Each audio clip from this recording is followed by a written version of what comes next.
À l'occasion de la Journée internationale de la jeunesse célébrée ce mercredi 12 août 2026, le Conseil provincial de la jeunesse du Tanganyika a organisé un grand débat consacré à la place de la jeunesse dans les institutions et aux éventuelles réformes constitutionnelles. La salle de plénière de l'Assemblée provinciale du Tanganyika a servi de cadre à cette rencontre qui a réuni des jeunes issus de diverses sensibilités, notamment de l'opposition, de l'union sacrée, des mouvements citoyens, de l'entrepreneuriat et des confessions religieuses. Après les mots d'ouverture du président du Conseil provincial de la jeunesse, Trésor Mukonga Wakaya, les échanges ont débuté avec plusieurs panels. Le premier a porté sur le thème « Quel apport de la Constitution du 18 février 2006 sur la jeunesse congolaise 20 ans après ?» Parmi les intervenants, l'enseignant à l'université de Kalemi, Mathias Makolovera et Jacob Amani ont livré leur analyse. Pour Mathias Makolovera, le problème ne réside pas fondamentalement dans la Constitution, mais davantage dans la capacité des jeunes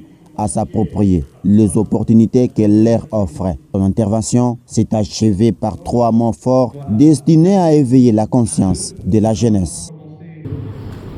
Avant de quitter ici, une déclaration forte, et je vais la faire avec les jeunes. La Constitution n'a pas de problème. Ce sont les jeunes qui ont des problèmes. L'applicabilité de ce texte ne dépend pas du texte, mais il dépend des gens qui doivent l'appliquer. Ce sont des décideurs politiques. Ce sont des jeunes qui se laissent manipuler. Ignorant les droits. Qu'est-ce que nous pouvons faire aujourd'hui? Nous allons faire ça. J'ai donné les droits. Je m'engage pour mon pays. Je suis acteur, pas spectateur. Avec les droits même, nous pouvons relever les défis.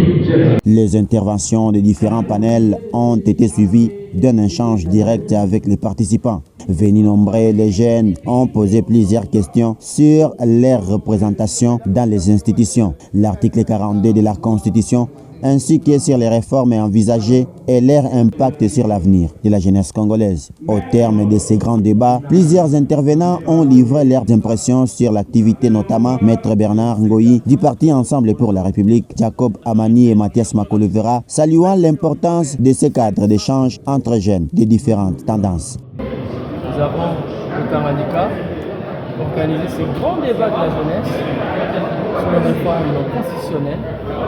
Nous avons quand même tenu compte de l'équilibre, tellement que c'est la jeunesse politique qui est quand même en avant-plan dans cette démarche. Nous avons pris les jeunes de l'opposition, les jeunes de la majorité, les jeunes entrepreneurs, les scientifiques, les analystes politiques, tous.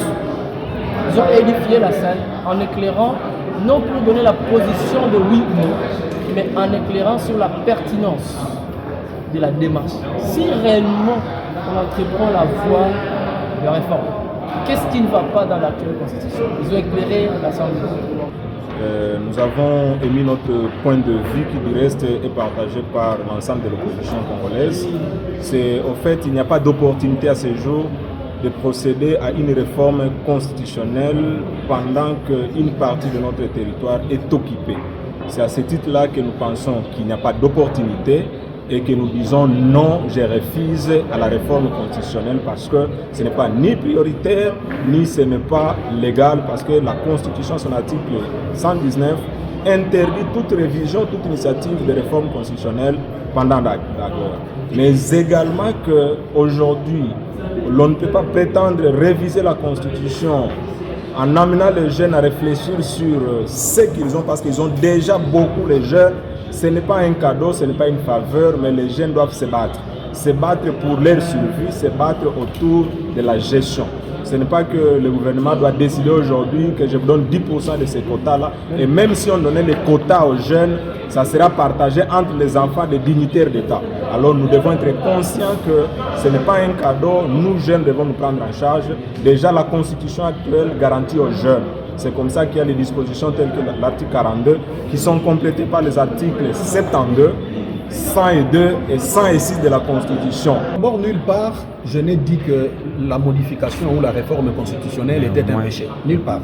étant donné que déjà la révision constitutionnelle est prévue par le texte lui-même. J'ai plutôt insinué que le texte, même s'il avait la taille d'une Bible, s'il n'y a pas des gens qui l'appliquent inexorablement, vous devez savoir que ce texte restera improductif. Et donc j'ai condamné la jeunesse par rapport à quoi? Aujourd'hui nous analysons, nous critiquons cette constitution 20 ans après, qu'est-ce qu'elle a produit pour la jeunesse? Mais posons-nous aussi la question, qu'est-ce que la jeunesse a fait de cette constitution pour qu'elle produise des effets? Alors si cette jeunesse ne connaît même pas ses propres devoirs tels qu'inscrits dans cette constitution, mais qui réclame ses droits, comment peut-on réclamer les droits que nous ne maîtrisons pas? Voilà pourquoi j'ai appelé d'abord à la conscience des jeunes de commencer d'abord à connaître et à comprendre les textes avant de réclamer toutes choses. Le seul gage que nous avons, c'est cette constitution. Elle ne nous a pas été donnée, nous l'avons acceptée. Et aujourd'hui, s'il faut l'évaluer, l'on doit respecter certaines dispositions de cette constitution qui consacrent bien évidemment la non-discrimination. Mais comme aujourd'hui il a été question de parler de la jeunesse, aujourd'hui la jeunesse constitue plus de 70% de la représentativité sur le poids démographique. Et cela doit conjurer avec les exigences du contexte, du point de vue participation aux sphères de prise de décision. Et vous allez comprendre qu'il y a une adéquation. Organisé par le Conseil provincial de la jeunesse sur initiative de la ministre nationale de la jeunesse, ce grand débat avait pour objectif d'informer et d'éclairer les jeunes sur les enjeux liés aux réformes constitutionnelles tout en recueillant les recommandations et contributions sur l'avenir de la Constitution et leur participation à la gestion de la chose publique. Une initiative qui place ainsi la jeunesse du Tanganyika au centre des réflexions sur son avenir et sur sa participation aux espaces de décision en République démocratique du Congo.